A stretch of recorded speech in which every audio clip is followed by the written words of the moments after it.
अब देखते हैं बेटा capillary tube.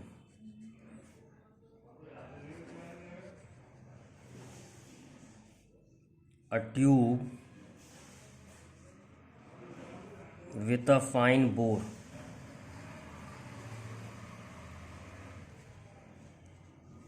is called capillary tube. Tube जिसके अंदर फाइन बोर होता है, पतली सी नली होती है, उसे कहते हैं कैपिलरी ट्यूब। जैसे ये फाइन बोर है, इसको कहते हैं कैपिलरी ट्यूब। कैपिलरी ट्यूब में या तो लिक्विड ऊपर जाएगा या लिक्विड नीचे आएगा अपने आप।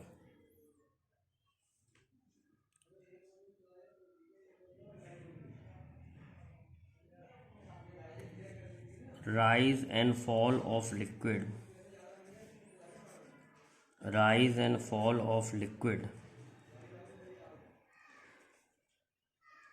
in a capillary tube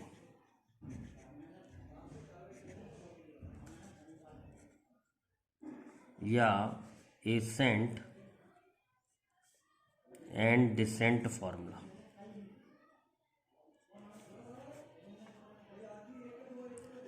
capillary tube में लिक्विड अपने आप ऊपर चढ़ता है, तो कितना लिक्विड ऊपर चढ़ेगा, कितनी हाइट तक लिक्विड जाएगा, इसको निकालना है। तो मान लो ये कैपिलरी ट्यूब है, दिखाया बड़ा है पर इतनी मोटी नहीं होती, बहुत ही पतली होती है, बाल जितनी बराबर पतली होती है, हेयर जितनी पतली। जैसे जाइलम होता है, फ्लोएम होता है प्लांट्स के अंदर, वो कैपिलरी ट्यूब की तरह काम करता है। अब जैसे ये लिक्विड का सरफेस है कॉनकेव,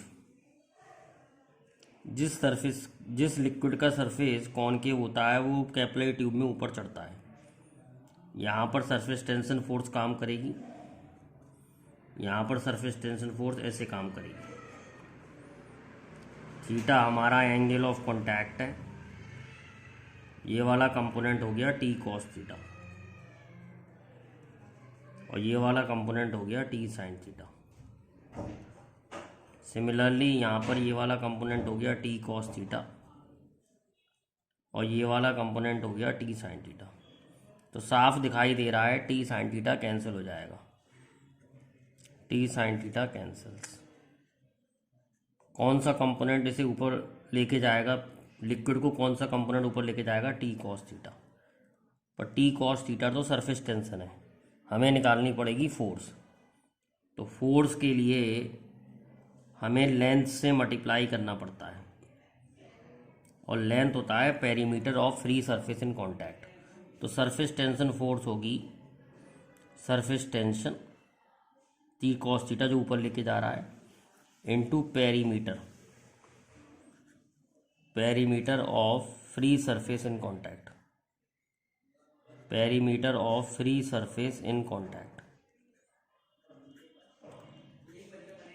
तो फोर्स एफ, पेरीमीटर जो होगा जहाँ जहाँ पानी कांटेक्ट में है उसका पेरीमीटर, जहाँ पानी कांटेक्ट में, तो पानी कांटेक्ट में आएगा सर्कल में यानी सरकमफ्रेंस, तो सरकमफ्रेंस हो जाएगा 2πr। इतनी फोर्स इसे ऊपर लेके जाएगी। कब तक ऊपर लेके जाएगी, जब तक ये पानी के वेट के बराबर नहीं हो जाए। अगर पानी का वेट ज़्यादा होगा तो नीचे बैठ जाएगा, अगर पानी की वेट के बराबर होगा तब तक पानी ऊपर चढ़ेगा। यानी इक्विलिब्रियम में हम कहेंगे सरफेस टेंशन फोर्स और पानी का वेट बराबर है, तो फोर्स बराबर होगा mg। m जितना लिक्विड ऊपर चढ़ा उसका मास, h हो जाएगा हाइट। आगे सॉल्व करके देखते हैं। f जो आ रहा है वो आ रहा है T cos theta into 2πr, जो फोर्स इसे ऊपर खींच रही है, और जो फोर्स नीचे खींच रही है वो है mg। जब दोनों बराबर हो जाएंगे तो उतना लिक्विड ऊपर चढ़ेगा। तो T cos theta into 2πr is equal to mg।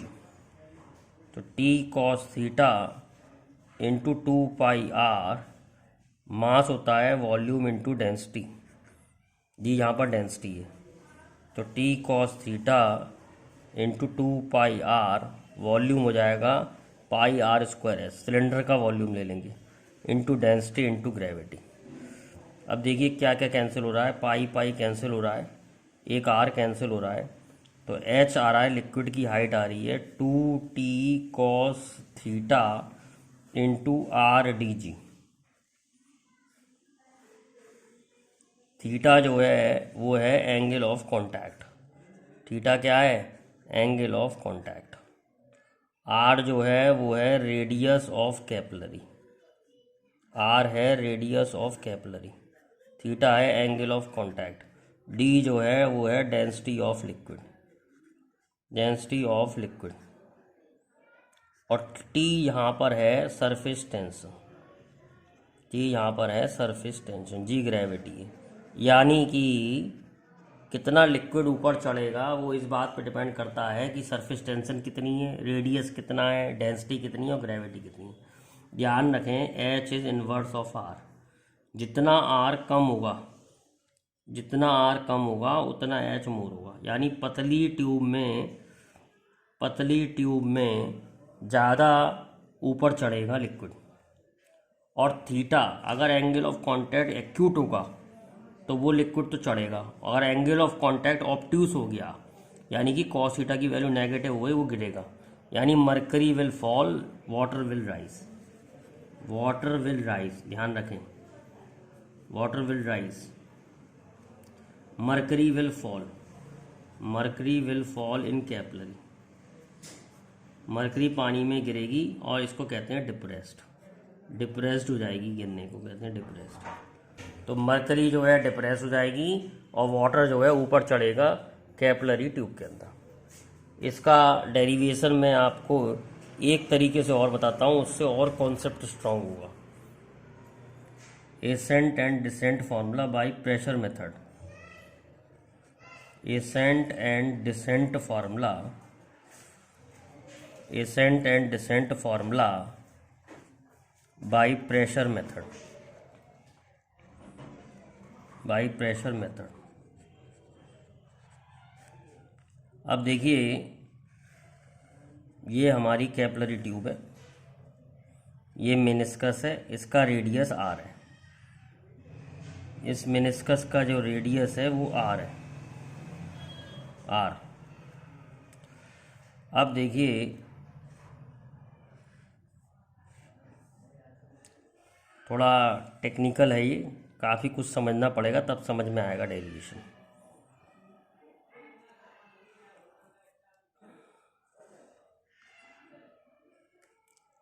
यहाँ पर पॉइंट ए ले लेते हैं, यहाँ पर प्रेशर एटमॉस्फेरिक होगा, यहाँ पर भी जस्ट लेवल के नीचे भी एटमॉस्फेरिक होगा, यहाँ पर भी एटमॉस्फेरिक होगा, यहाँ पर भी एटमॉस्फेरिक होगा। पहले आपको इसका लॉजिक समझाता हूँ, एक अलग एग्जाम्पल, अलग डायग्राम लेके, उससे थोड़ा क्लियर हो जाएगा। मान लो अभी लिक्विड चढ़ा नहीं है, मान लो अभी लिक्विड चढ़ा नहीं है, ऐसा है, तो यहाँ पर एटमॉस्फेरिक प्रेशर होगा, यहाँ पर भी एटमॉस्फेरिक प्रेशर होगा। अब यहाँ पर ये एयर, यहाँ पर एयर है, तो यहाँ पर भी एटमॉस्फेरिक प्रेशर होगा। पर हमें ऐसा मालूम है कि प्रेशर कॉनकेव साइड पर 2T/R अधिक होता है, जिसमें R रेडियस ऑफ मेनिस्कस होता है, तो प्रेशर 2T/R अधिक होता है कॉनकेव साइड पर। तो हम ये भी कह सकते हैं कि कॉन्वेक्स साइड पर प्रेशर 2T/R कम होता है, तो यहाँ पर प्रेशर 2T/R कम है, तो यहाँ प्रेशर कम है और ये एक ही लेवल है। तो हम ये भी जानते हैं एक ही लिक्विड पर, एक ही लेवल पर लिक्विड में प्रेशर सेम होता है, pressure at same level is same. ध्यान दें बात को, वैसे ये प्रेशर चैप्टर में पढ़ने को मिलेगा, pressure due to liquid, pressure at same level is same, पहले पढ़ चुके हो तो कोई बात नहीं, एक ही लेवल पर प्रेशर सेम रहता है, pressure at same level is same. तो ये सेम लेवल पर पॉइंट है, तो प्रेशर सेम है, यहाँ प्रेशर सेम होना चाहिए, तो लिक्विड अपने आप इसके अंदर चढ़ेगा, जब तक लिक्विड ऊपर चढ़ेगा जब तक कि यहाँ का प्रेशर और यहाँ का प्रेशर सेम हो जाए। तो प्रेशर डिफरेंस की वजह से लिक्विड ऊपर चढ़ता है। तो आप देखिए डायग्राम बना लेते हैं। यहाँ ये इसके बाद चढ़ने के बाद लिक्विड ऊपर चढ़ गया, उसके चढ़ने के बाद का डायग्राम ये होगा। मान लो H लिक्विड चढ़ गया, ये पॉइंट A है, इस पॉइंट को B मान लेते हैं, इस पॉइंट को C मान लेते हैं, इस पॉइंट को D मान लेते हैं। तो C पर प्रेशर कितना होगा? एटमॉस्फेरिक होगा, क्योंकि ये एयर में एक्सपोज है, तो यह एटमॉस्फेरिक होगा। और मैंने बढ़ाया था कॉनकेव साइड पर 2T/R अधिक होता है, या हम कह सकते हैं कॉन्वेक्स साइड पर 2T/R कम होता है। तो यहाँ पर प्रेशर -2T/R होगा, कम हो गया, P0 -2T/R। कॉन्वेक्स साइड पर, कॉन्वेकेव साइड से 2T/R कम होता है, तो यहाँ पर P0 है, तो यहाँ पर P0 -2T/R होगा। अब लिक्विड इसमें चढ़ेगा, जब तक चढ़ेगा जब तक कि इस लेवल और इस लेवल का प्रेशर सेम नहीं हो जाए। तो प्रेशर एट A P0 होगा, pressure at D P0 -2T/R है। अब प्रेशर एट B क्या होगा? प्रेशर एट B होगा, ये लिक्विड का एक्स्ट्रा प्रेशर और बढ़ जाएगा। इस लिक्विड का प्रेशर है हुआ HDG, तो प्रेशर एट B हो जाएगा P0 -2T/R प्लस HDG। हमने सुना है कि pressure at same level same होता है, तो इसका लिक्विड जब तक इसमें चढ़ेगा जब तक प्रेशर एट B और प्रेशर एट A सेम ना हो जाए। तो pressure at A must equal to pressure at B। तो हम क्या करेंगे, प्रेशर एट A को प्रेशर ऑफ B के बराबर रख देंगे। तो प्रेशर एट A P0 है, pressure at B P0 -2T/R plus HDG है। लिक्विड जब तक चढ़ेगा जब तक प्रेशर एट A और प्रेशर एट B बराबर नहीं हो जाए, तो बराबर रख लेते हैं। तो P0 is equal to P0 -2T/R plus HDG। P0 cancel हो गया, 2T/R is equal to HDG।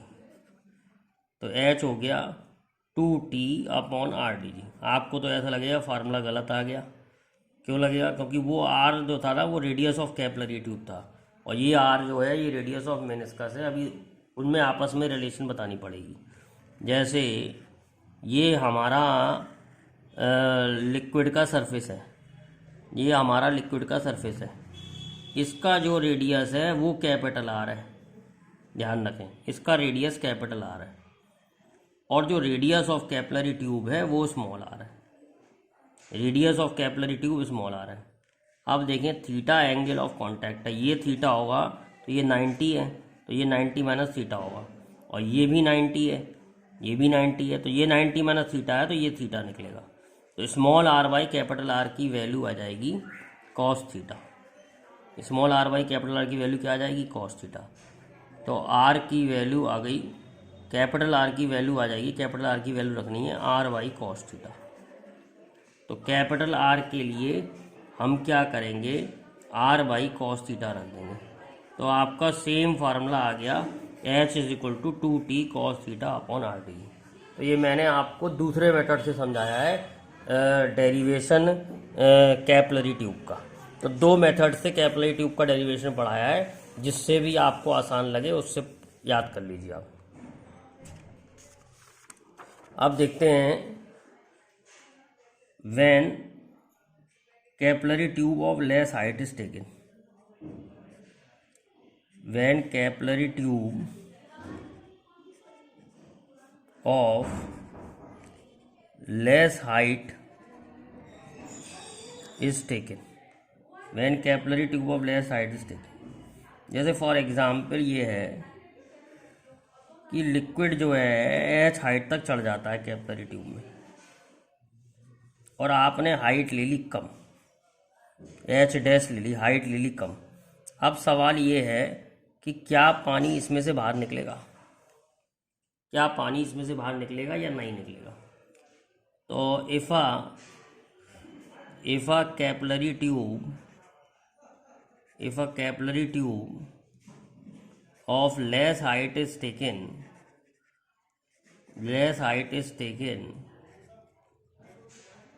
liquid will not come out from capillary tube, liquid will not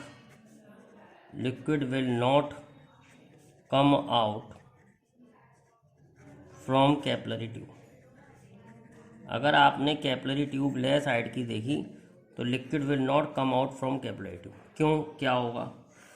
हमने पढ़ा है H बराबर 2T अपॉन RDG, जिसमें R रेडियस ऑफ मेनिस्कस है। तो अगर मैं HR को लिख लूँ तो 2T upon DG, T surface tension है, D डेंसिटी ऑफ लिक्विड है, G ग्रेविटी है, तो HR एक कांस्टेंट है।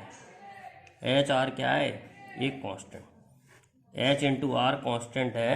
अगर H कम होगा तो R बढ़ जाएगा। होगा क्या? अगर आपने कम हाइट की वो ली तो सबसे पहले तो लिक्विड ऊपर चढ़ेगा। ऊपर चढ़ने के बाद पहले सपोज ऐसा मेनिस्कस है, तो अब क्या होगा, इसका जो रेडियस है ना वो बड़ा हो जाएगा, फैल जाएगा ये ऊपर जाके, रेडियस बड़ा हो जाएगा अगर हाइट कम है तो, लेकिन पानी बाहर नहीं निकलेगा, ये रेडियस बड़ा हो गया। लिक्विड का रेडियस, मेनिस्कस का रेडियस बढ़ जाएगा। Radius of meniscus will increase but water will not come out. Radius of meniscus will increase but water will not come out. किसी भी कीमत पर वाटर बाहर नहीं निकलेगा, रेडियस ऑफ मेनिस्कस बढ़ता जाएगा। रेडियस ऑफ मेनिस्कस कहाँ तक बढ़ सकता है? इनफाइनाइट तक बढ़ सकता है, जब इसका रेडियस प्लेन हो जाएगा।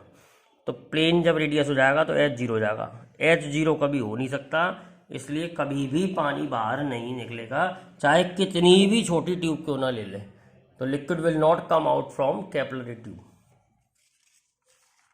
एक और चीज़ पूछता है कैपिलरी ट्यूब में, if capillary tube is tilted,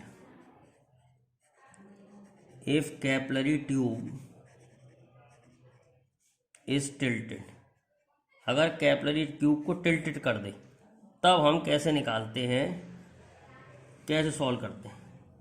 जैसे ये कैपिलरी है और आपने इसमें टिल्ट कर दिया, तो आपको एक बात याद रखनी है, जितना लिक्विड पहले चढ़ता था उसी हाइट तक लिक्विड अब चढ़ेगा। Height of liquid will not change, length of liquid will change. Length बदल जाएगी। मान लो ये एंगल थीटा है तो ये भी एंगल थीटा होगा। Height of liquid will rise to same height, ये याद रखना है आपको। Liquid will rise to same height, but length of liquid will change. Length बढ़ जाएगी पर लिक्विड जाएगा सेम हाइट तक। तो हम कह सकते हैं ये थीटा है तो ये भी थीटा होगा। तो अगर आपको लेंथ निकालनी है तो H/L बराबर cos थीटा।